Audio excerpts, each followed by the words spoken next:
بسم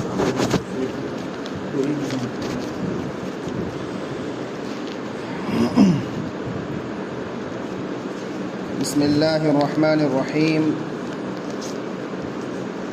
الحمد للہ رب العالمین وبہ نستعین وصلی اللہ علی نبینا محمد وعلی آلہ وصحبہ اجمعین اما بعد. کھلا ہوا ہے.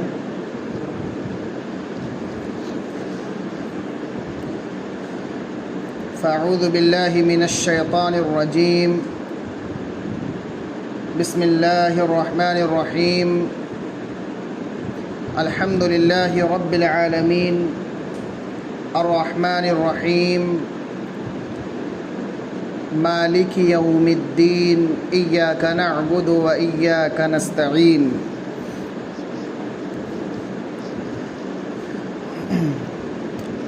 محترم مصلیان کرام،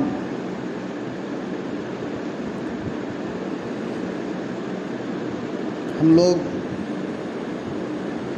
سورہ فاتحہ کی تفسیر پڑھ رہے تھے.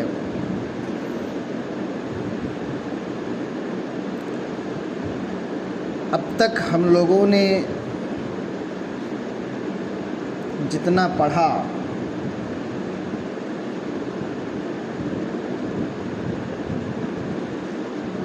کہ الحمدللہ رب العالمین الرحمن الرحیم، تو یہاں تک کا خلاصہ مختصراً پہلے ہم سن لیتے ہیں کہ تمام تعریفوں کا مستحق اللہ رب العالمین ہے. ساری کائنات کا پیدا کرنے والا اللہ رب العالمین، ساری مخلوقات کی پرورش کرنے والا اللہ رب العالمین، اپنے بندوں کے گناہوں پر پردہ ڈالنے والا اللہ رب العالمین، اپنے بندوں کے گناہوں کو معاف کرنے والا اللہ رب العالمین.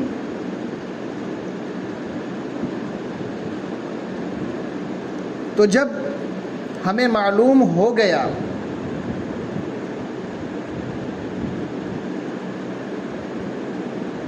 کہ ساری تعریفوں کا مستحق صرف اور صرف اللہ رب العالمین ہے، خالق رازق سب کچھ اللہ رب العالمین ہے، یہاں تک اللہ رب العالمین نے اپنی 3 صفات کا ذکر کیا اور ایک ذاتی نام اللہ، الحمدللہ رب العالمین. اس میں اللہ یہ اللہ رب العالمین کا ذاتی نام ہے. رب پہلی صفت کیا ہے؟ رب. الرحمن دوسری صفت رحمان. الرحیم تیسری صفت رحیم. یعنی رب رحمان رحیم 3 صفات اور اللہ ایک نام، 4 صفات 3 صفات اور ایک نام کا اللہ رب العالمین نے ذکر کیا ہے.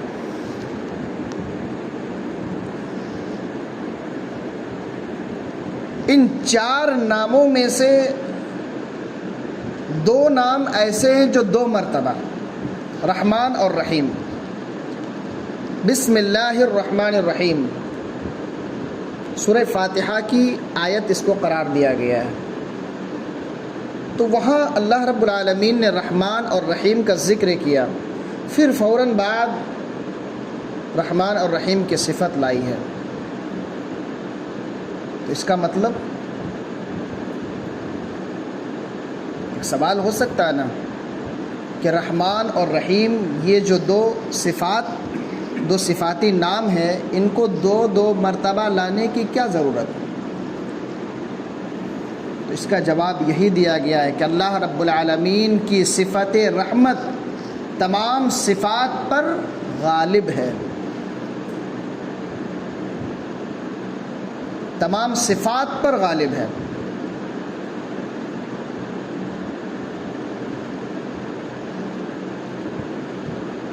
یعنی کہ اللہ رب العالمین اتنا بڑا مہربان اور رحم کرنے والا ہے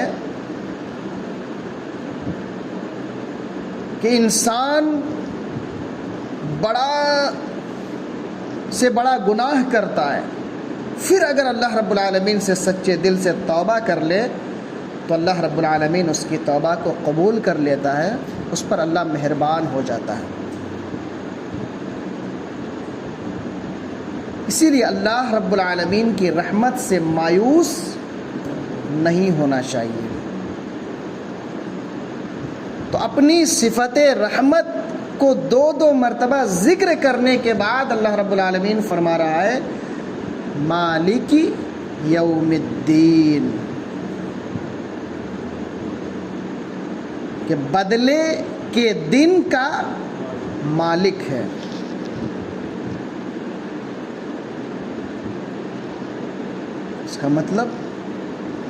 اس کا مطلب یہ ہے کہ ایک انسان اللہ رب العالمین کی صفت رحمت میں کھو کر ایسا نہ ہو کہ گناہ پہ گناہ کرتا جائے، برائی پہ برائی کرتا جائے اور اتنا جری اور نڈر ہو جائے کہ اللہ تو رحمان ہے ہی، اللہ رحیم ہے ہی، ہمارے گناہوں کو معاف کر دے گا، ہم چاہے جتنا چاہے ظلم کریں، جتنا چاہے گناہ کریں، جتنا چاہے لوگوں کے حقوق کی حق تلفی کریں، جو دل میں آئے ہم وہ کریں، اللہ تو رحمان رحیم ہے۔ کہیں ایسا نہ ہو کہ اللہ رب العالمین کی صفت رحمت کو اپنے ذہن میں رکھ کر ہم برائی پہ برائی کرتا جائیں، جس کی وجہ سے اللہ رب العالمین نے صفت رحمت کے بعد اپنی ایک اور صفت مالک کا ذکر کیا کہ ایک انسان اگر دنیا میں برائی کرے گا تو ایک ایسا دن بھی آئے گا جس دن اس کو اس برائی کا جواب دینا ہوگا۔ اس دن کا حکمراں اللہ رب العالمین ہوگا۔ ایک ظالم کو اپنے ظلم کا بدلہ دینا ہوگا، اس کا جواب دینا ہوگا، اس کی سزا اسے ملے گی۔ ایک مظلوم کو جزا اور اس کا بدلہ ضرور ملے گا، جس کی وجہ سے اللہ رب العالمین نے مالک یوم الدین کا ذکر کیا کہ بدلے کے دن کا مالک اللہ رب العالمین ہے۔ تو جب ہمیں معلوم ہوا ساری تعریفات اللہ رب العالمین کے لیے، ساری عبادت اللہ رب العالمین کے لیے، تو کسی اور کی تعریف تو دور کی بات، کسی اور کی عبادت کیوں کر جائز ہوگی؟ کسی اور کی پرستش، کسی اور کی پوجا کیوں کر جائز ہوگی؟ تو اب تک کے دروس کا یہ خلاصہ ہے، اور مالک یوم الدین کے تعلق سے یہ چند باتیں ہیں۔ دین کا معنی ہوتا ہے بدلہ، مکافات۔ قرآن کے نزول سے پہلے یا قرآن کے نزول کے وقت لوگوں کا یہ عقیدہ تھا کہ اللہ رب العالمین دنیا کے بادشاہ کی طرح ہیں۔ دنیا کے جو بادشاہ ہوتے ہیں اگر کسی سے ناراض ہوتے ہیں تو انہیں سزا دیتے ہیں، اور کسی سے خوش ہوتے ہیں تو انعام و اکرام سے اسے نوازتے ہیں۔ تو دنیا میں ایک بادشاہ کے سامنے اگر کوئی شخص غلطی کرتا ہے جس پر بادشاہ ناراض ہو جاتا ہے تو وہ انسان بیش بہا قیمتی تحفہ دے کر کے بادشاہ کو راضی کر لیتا ہے۔ جس کی وجہ سے سزا سے بچ جاتا ہے۔ تو انسان کا یہ اعتقاد تھا، انسان کا یہ عقیدہ تھا کہ اللہ بھی دنیا کے بادشاہ کی طرح ہے، ہم ظلم پہ ظلم کرتے جائیں، ہم گناہ پہ گناہ کرتے جائیں، پھر اللہ کے نام پر چڑھاوا چڑھا دیں، اللہ ہم سے راضی ہو گیا، تمام معاملات ختم ہو گیا۔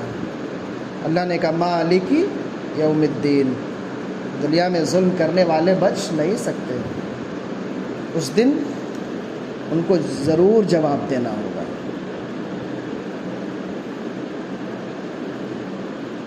اور ہم دیکھتے ہیں کہ دنیا میں کتنے ایسے لوگ ہیں جو ظلم کرتے کرتے مر جاتے ہیں، کتنے ایسے لوگ ہیں جو ظلم سہتے سہتے مر جاتے ہیں۔ تو کیا ظلم کرنے والے کو سزا نہیں ملے گی؟ کیا ظلم سہنے والے کو بدلہ نہیں ملے گا؟ یقیناً ملے گا۔ ظلم سہنے والے کو بدلہ ملے گا، ظلم کرنے والے کو سزا ملے گی، لیکن کب؟ ایک ایسے دن میں جس دن انسان کے نامہ اعمال بند کر دیے جائیں گے،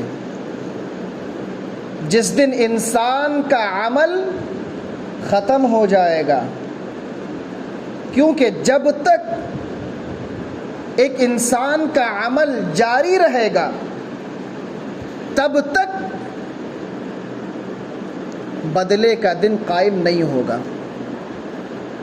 جب تک ایک انسان کا عمل جاری رہے گا تب تک نامہ اعمال کھلا ہوا رہے گا اور بدلے کا دن قائم نہیں ہوگا۔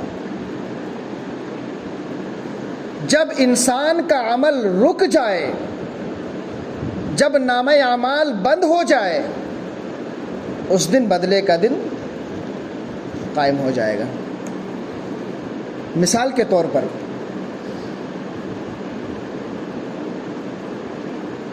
قابیل نے حابیل کو قتل کیا، تو قتل کی سزا کسے ملے گی؟ قابیل کو۔ قابیل کو تو گناہ ہوا، اب اس کے بعد کوئی بھی شخص اگر کسی کو ناحق قتل کرتا ہے تو جتنا قتل کرنے والے کو گناہ ملے گا اتنا گناہ قابیل کو ملے گا۔ قابیل زندہ ہے، مر چکا ہے، لیکن گناہ اس کے نامہ اعمال میں درج ہو رہے ہیں، یعنی کہ نامہ اعمال کھلا ہوا ہے، اور قیامت تک جب تک قتل و خونریزی ہوتی رہے گی قابیل کو گناہ ملتا رہے گا، اس کے نامہ اعمال میں درج ہوتا رہے گا۔ اسی طرح ایک انسان اگر صدقہ جاریہ والا کام کرتا ہے، مثال کے طور پر مسجد بناتا ہے، کنواں وغیرہ کھدواتا ہے، اور اس کے بعد اس کی وفات ہو جاتی ہے، تو ایک انسان کی وفات ہونے کے بعد نامہ اعمال بند نہیں ہو جاتا ہے۔ اس نے جو مسجد بنائی، اس مسجد میں لوگ اللہ کی عبادت کرتے رہیں گے، لوگ قرآن کی تلاوت کرتے رہیں گے، دین کا کام ہوتا رہے گا، لوگ نوافل پڑھتے رہیں گے، فرائض کی ادائیگی ہوتی رہے گی، قرآن و سنت کی تعلیم ہوتی رہے گی، قرآن و سنت کا درس ہوتا رہے گا۔ جب تک دین کا کام ہوگا، جب تک لوگ نیک عمل کریں گے، اتنا ثواب بنانے والے کو بھی ملے گا، سارا ثواب اس کے نامہ اعمال میں درج ہوگا۔ اسی طرح جس طرح صدقہ جاریہ ہوتا ہے اسی طرح گناہ جاریہ بھی ہوتا ہے۔ گناہ جاریہ میں سے ایک گناہ میں تقریباً ہم سب ملوث ہیں۔ گناہ جاریہ جیسے کسی نے بت خانہ بنا دیا، شراب خانہ بنا دیا، جوا کھیلنے کے لیے اڈا کھول دیا، اور دیگر برائیاں کرنے کے لیے کسی جگہ کا انتخاب کیا، تو جب تک بت پرستی اس گھر میں ہوتی رہے گی، جب تک شراب لوگ پیتے رہیں گے وہاں، جب تک جوا کھیلتے رہیں گے، اس وقت تک گناہ ان کو بھی ملے گا جنہوں نے اس کا ایجاد کیا، جنہوں نے بت خانہ بنایا، جنہوں نے شراب خانہ بنایا۔ وہ کون سی برائی ہے جس میں تقریباً ہم سب ملوث ہیں؟ وہ ہے جو ایک موبائل کے ذریعہ ہم اس کو کرتے ہیں۔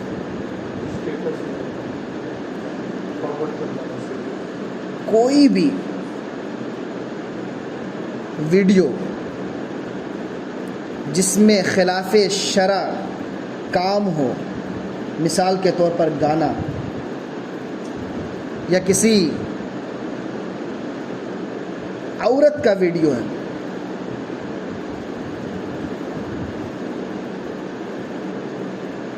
عام طور پر شارٹ ویڈیوز ہم ایک دوسرے ساتھی کو بھیجتے ہیں انٹرٹینمنٹ کے لیے۔ تو کبھی سوچا ہے کہ اگر ہم نے کسی کو بھیجا، ہم تو اس برائی کو کر چکے، ہم نے جس کو بھیجا ان کے دیکھنے کے بعد گناہ تو ان کو ملے گا، لیکن اتنا گناہ ہمیں بھی ملے گا۔ انہوں نے اگر کسی اور کو بھیجا، کسی گروپ میں شیئر کیا، تو ذرا سوچئے ایک گروپ میں کتنے ممبرس ہوتے ہیں، اور جب تک وائرل ہوتا رہے گا تب تک گناہ ملتا رہے گا۔ تو ذرا سوچئے، یہ گناہ جاریہ ہے جس میں ہم سب ملوث ہیں۔ اللہ رب العالمین ہمیں اس سے بچائے، آمین۔ تو یقیناً ایک انسان کا عمل جب تک جاری رہے گا، نامہ اعمال جب تک کھلا ہوا رہے گا، تب تک بدلے کا دن قائم نہیں ہوگا۔ پھر ایک ایسا دن آئے گا جس دن اسرافیل علیہ الصلاۃ والسلام سور میں پھونک ماریں گے، انسان بھی ختم، دنیا بھی ختم، انسان کے اعمال بھی ختم، نامہ اعمال بھی بند۔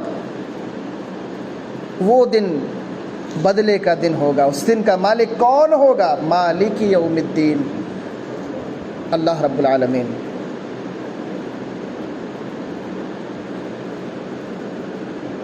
اتنی سختی والا دن ہوگا کہ وہ ایک دن 50,000 سال کے برابر ہوگا۔ ایک دن 50,000 سال کے برابر۔ یوم الدین سے مراد قیامت ہے، قیامت کا دن۔ اس دن کی سختی اتنی ہوگی، یوم یجعل الولدان شیبا، بچے بھی بوڑھے ہو جائیں گے۔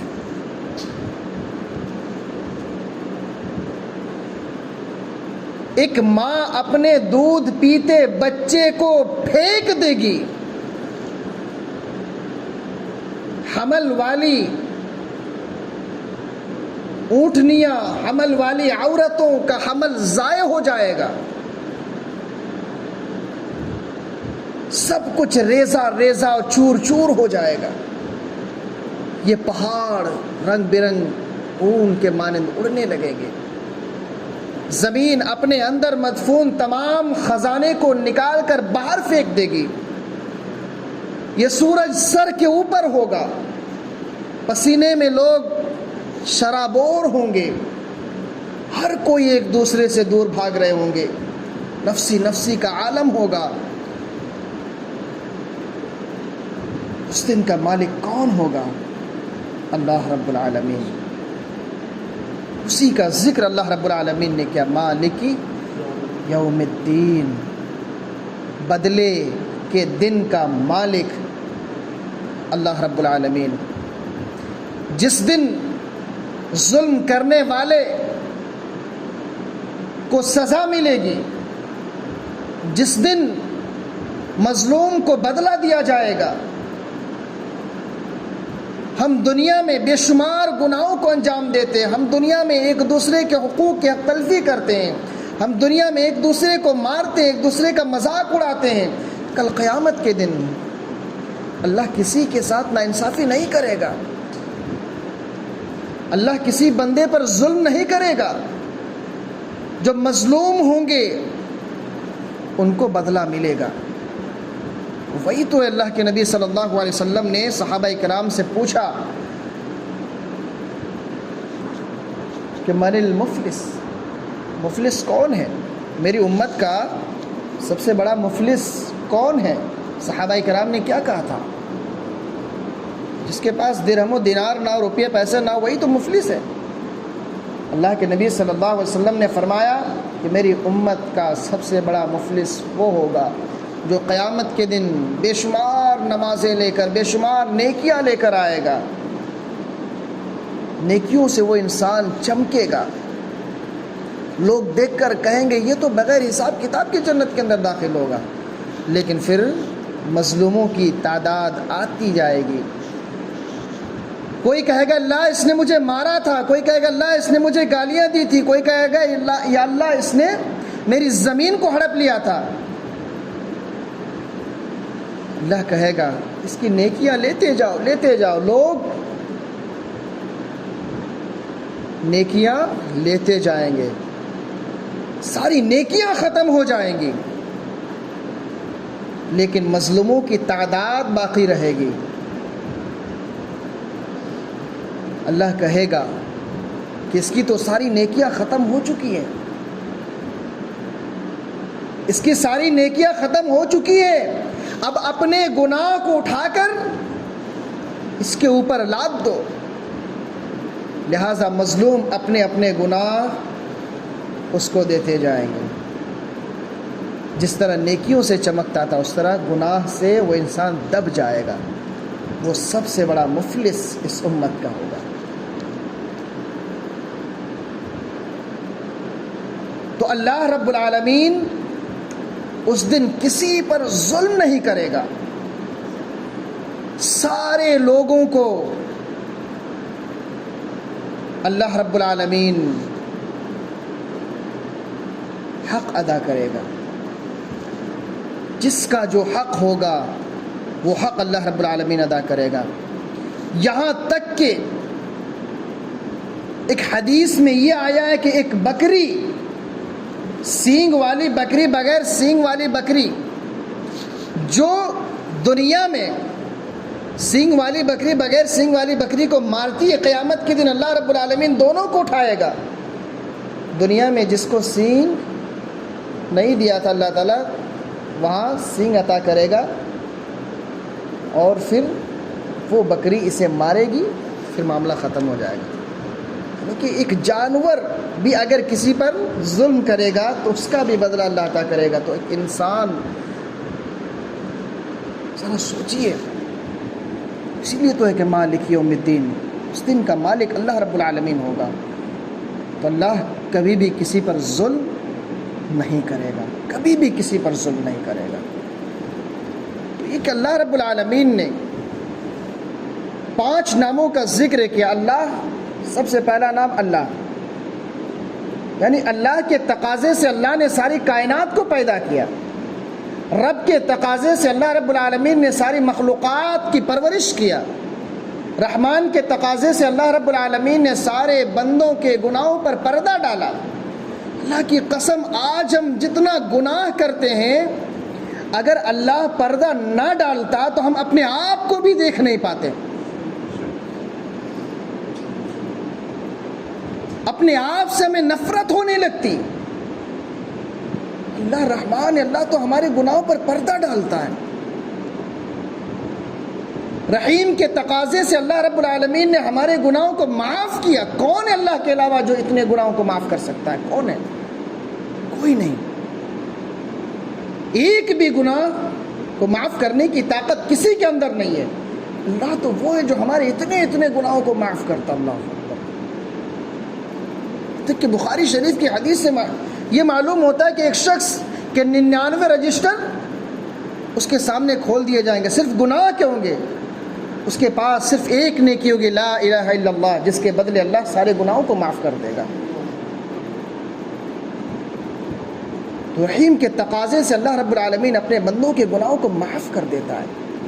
پھر مالک یوم الدین، اس کا تقاضا یہ ہے کہ قیامت کے دن اللہ رب العالمین کبھی بھی کسی پر ظلم نہیں کرے گا، مظلوموں کو اس کا بدلہ اللہ تعالیٰ عطا کرے گا، ظالم کو سزا دے گا، کیونکہ قیامت کا دن اسی وجہ سے قائم ہوگا تاکہ دنیا میں ایسے لوگ جو ظلم کرتے کرتے مر جاتے ہیں انہیں وہاں سزا ملے۔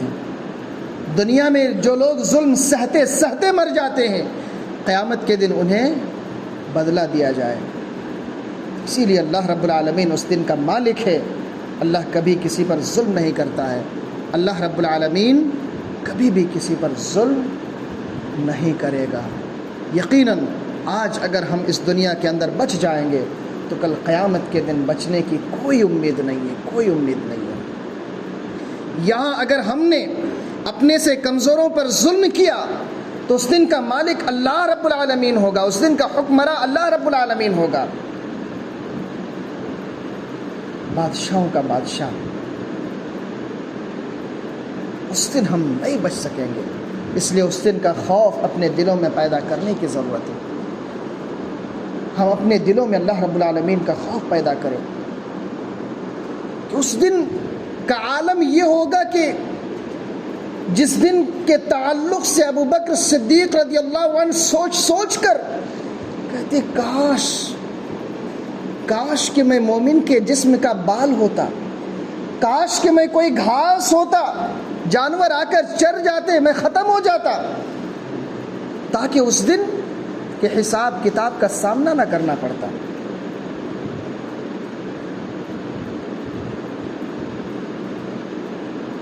حضرت عمر ابن خطاب رضی اللہ تعالی عنہ جب قرآن کی اس آیت کریمہ پر پہنچتے، سورۃ الطور کی آیت ہے، ان عذاب ربک لواقع، تیرے رب کا عذاب واقع ہونے والا، یعنی قیامت قائم ہونے والی۔ اتنا روتے ہیں کہ بیمار پڑ جاتے ہیں۔ حضرت علی رضی اللہ عنہ کہتے ہیں کہ لوگوں یہ دنیا دارالعمل ہے، یہاں جتنا عمل کرنا ہے کر لو، کل قیامت کا دن وہ حساب اور کتاب کا دن ہوگا، وہاں عمل کرنے کی خواہش بھی ہوگی لیکن موقع نہیں ملے گا، اجازت نہیں ملے گی۔ تو اس لیے اس دن کا مالک اللہ رب العالمین ہے، اس دن انصاف انصاف انصاف، ہر طرف انصاف ہوگا، اس دن کوئی ظلم نہیں ہوگا، ظالم کو بدلہ ملے گا، سزا ملے گی، مظلوم کو بدلہ ملے گا، جزا ملے گی۔ اس دن کا مالک اللہ رب العالمین ہوگا۔ اس لیے ہم اپنے دل میں اللہ رب العالمین کا خوف پیدا کریں، اللہ کا ڈر پیدا کریں کہ ہم اس دنیا میں جو کچھ بھی کرتے ہیں وہاں ہمیں اس کا جواب دینا ہے۔ تو ہم اللہ رب العالمین سے دعا کرتے ہیں، الہ العالمین قیامت کے دن کے تعلق سے ہمیں ڈرنے کی توفیق عطا فرما۔ اللہ اس دن کا خوف ہمارے دلوں میں پیدا کر دے۔ اللہ یقیناً اس دن کا مالک تو ہی ہے۔ اللہ اس دن یقیناً تیرے بہت سارے بندے تیرے عرش کے سائے میں ہوں گے۔ اللہ ہمیں بھی تیرے عرش کے سائے جگہ عطا فرمانا۔ اے رب العالمین، اے احکم الحاکمین، یقیناً بہت سختی والا دن ہوگا۔ اللہ تو ہمیں اپنے عرش کے سایہ تلے جگہ عطا فرما تاکہ ان سختیوں سے محفوظ رہ سکے۔ اے رب العالمین، یقیناً ہمیں دنیا کی دھوپ برداشت نہیں، اللہ ہم اس دن کا دھوپ کیسے برداشت کر سکتے ہیں؟ اللہ تو ہمارے ساتھ آسانی کا معاملہ کرنا۔ اے رب العالمین، نامہ اعمال دائیں ہاتھ میں عطا کرنا، کیونکہ بائیں ہاتھ میں نامہ اعمال جہنمیوں کو دیا جائے گا، جہنمیوں کو دیا جائے گا۔ اس لیے ہمیشہ دعا کرتے رہے، اللہ ہمیں نیک عمل کی توفیق عطا فرمانا، ان اعمال کو قبول کر لینا، قیامت کے دن کی سختیوں سے محفوظ رکھنا، اس دن دائیں ہاتھ میں نامہ اعمال عطا کرنا۔ اللہ پل صراط میں پار کر کے جنت کے اندر اعلیٰ مقام عطا فرمانا۔ آمین۔ تقبل یا رب العالمین۔ سبحانک اللہم و بحمدک، اشہد ان لا الہ الا انت، استغفرک و اتوب الیک۔ السلام علیکم ورحمۃ اللہ وبرکاتہ۔